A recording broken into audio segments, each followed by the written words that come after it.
देश भर में सभी वाहनों पर फास्टैग लगाना अब अनिवार्य कर दिया गया है। लेकिन अब इस फैसले के बाद आपके जहन में कई तरह के सवाल उठ रहे होंगे कि आखिर ये फास्टैग है क्या, इसे पाएं कैसे और ये वाहनों पर क्यों जरूरी है। इसके अलावा आपको ये भी आपके मन में सवाल होगा कि आखिर जब हम फास्टैग ले लेंगे तो उसमें बैलेंस हमें कितना रखना होगा। ये तमाम सवाल जो आपके मन में उठ रहे हैं, उन तमाम सवालों के जवाब आज आपको इस वीडियो में मिलने वाले हैं। नमस्कार, मैं अजीत और आप देख रहे हैं भारत तक। दरअसल जब सरकार ने फैसला किया कि अब फास्टैग को अनिवार्य कर दिया जाएगा, इसके बाद से एक बड़ी ही लंबी फहरिस्त जो है सवालों की आपके मन में उठने लगी होगी और उठना भी चाहिए। दरअसल जब फास्टैग को अनिवार्य किया गया, उसके पीछे सरकार की मंशा जो थी वो ये थी कि जो पेमेंट्स हैं टोल प्लाजा पे, उसको पूरी तरीके से इलेक्ट्रॉनिक कर दिया जाए।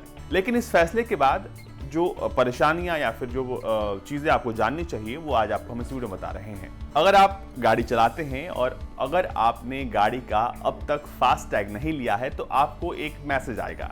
मैसेज में लिखा होगा कि आपका जो नंबर है, गाड़ी का नंबर होगा साथ में, उसके साथ एक मैसेज आएगा कि इस नंबर पे अभी तक कोई भी फास्टैग जो है वो रजिस्टर्ड नहीं है। अगर आप फास्टैग नहीं लेते हैं तो आपको पेनाल्टी हो सकती है। ये तमाम बातें आपको टेक्स्ट मैसेज के जरिए मिलेंगी। सबसे पहले जानते हैं कि आखिर ये फास्टैग है क्या।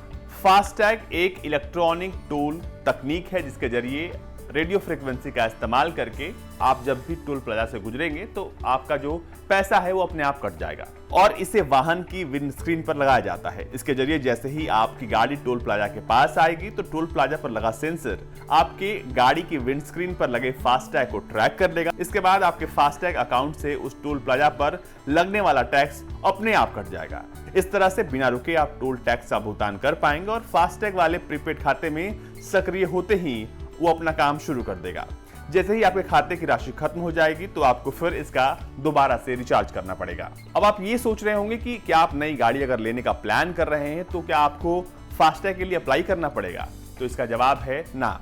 दरअसल जो लोग नई गाड़ी ले रहे हैं उनके साथ फास्टैग पहले से ही मिल रहा है, यानी आपको वो फास्टैग की जो फीस है वो पहले ही आपसे ले ली जाएगी और जब गाड़ी आपको डिलीवर होगी तब वो फास्टैग उसमें लगा हुआ होगा।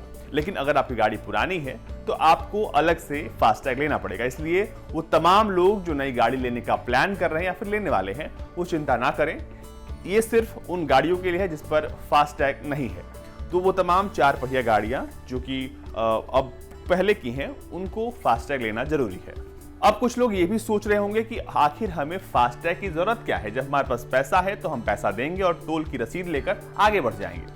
तो इसका जवाब ये है कि अगर जब भी आप टोल प्लाजा से होकर गुजरते हैं तो आपने देखा होगा कि एक लंबी लाइन होती है गाड़ियों की, जिसके पीछे आप भी अपनी बारी का इंतजार करते हैं। जब आप अपने काउंटर पर जाते हैं बारी आने पर, तब आप उससे कहते हैं कि आपको जाने के लिए चाहिए या फिर आने के लिए या फिर दोनों के लिए चाहिए। ये तमाम चीजें आप उससे पूछते हैं, फिर आप उसको पैसे देते हैं, फिर वो आपको रसीद काटकर बदले में जो भी बचा हुआ पैसा है वो आपको वापस करता है।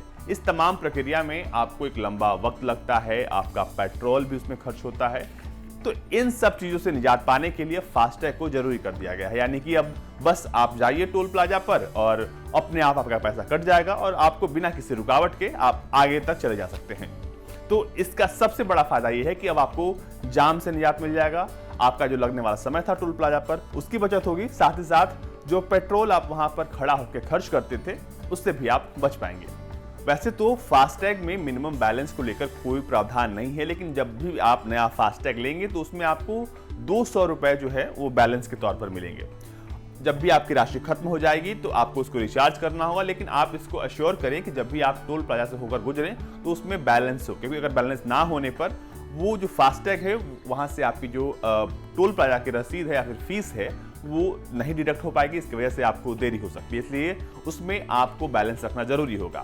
लेकिन ऐसा कोई भी नियम नहीं है कि उसमें कहा गया हो कि आपको फास्टैग में एक फिक्स्ड मिनिमम अमाउंट रखना है, ऐसा कोई भी प्रावधान अब तक तो नहीं है।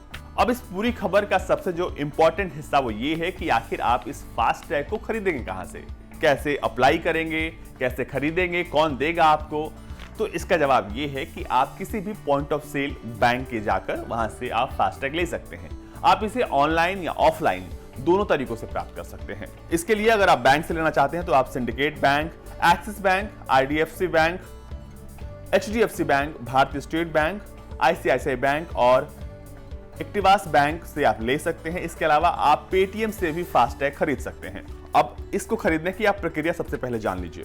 सबसे पहले फास्टैग प्रीपेड खाता खोलने के लिए बैंक की ऑनलाइन फास्टैग एप्लीकेशन वेबसाइट पर जाएं और वहां फास्टैग अकाउंट के ऑनलाइन आवेदन के लिए बैंक के साथ आपका जो कनेक्शन है, यानी आपको उस अकाउंट में खाता होना जरूरी है। फिर उसमें अपनी निजी जानकारी जैसे कि नाम, पता, जन्मतिथि, मोबाइल नंबर और ईमेल आईडी भरें। फिर केवाईसी के दस्तावेज के विवरण भरने के बाद आपको driving licence, PAN card, passport, voter ID या फिर आधार कार्ड की जानकारी मांगी जाएगी, वो देना होगा।